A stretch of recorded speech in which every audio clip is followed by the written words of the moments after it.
একেবারে হিন্দি সিনেমার চিত্রনাট্য। ফিল্মি কায়দায় 10 বছরের এক স্কুল ছাত্রকে অপহরণের অভিযোগ। দক্ষিণ দিনাজপুরের তপন এলাকার ঘটনা। পরিবারের দাবি 14 তারিখ সন্ধ্যে 7:30 নাগাদ দাদুর সঙ্গে বাজারে বেরিয়েছিল স্থানীয় ব্যবসায়ীর 10 বছরের ছেলে আসিফ সরকার। সেই সময় একটি মারুতি ভ্যান তাদের সামনে এসে দাঁড়ায়। গাড়িতে জোর করে আসিফকে তুলে নেয় দুষ্কৃতীরা। নাতিকে বাঁচানোর চেষ্টা করেন দাদু। গাড়ি ধরে ঝুলে পড়েন তিনি, কিন্তু চেষ্টা সফল হয়নি। দাদুকে লাথি মেরে 10 নম্বর রাজ্য সড়কে ফেলে দিয়ে চম্পট দেয় দুষ্কৃতীরা।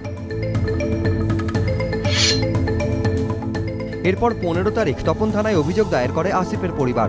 তারপর কেটে গিয়েছে আরও 3টে দিন, কিন্তু এখনো খোঁজ মেলেনি আসিফের। তার মাঝেই বারবার বাড়িতে 15 লক্ষ টাকা মুক্তিপঞ্চে ফোন বাজছে, দেওয়া হচ্ছে হুমকিও। নিখোঁজ আসিফের পরিবারের অভিযোগ, পুলিশকে সব জানানো হয়েছে, কিন্তু তারা উদ্যোগ নিচ্ছে না। ওরা তো বলছে যে টাকা না পেলে আমরা বাচ্চাকে কেটে ফেলবো, অনেক রকম কথা বলছে। ওখানেই ফাঁড়ি, একটু মনে হচ্ছে 2-4 পা হবে ফাঁড়িটার যেখান থেকে নিয়েছে।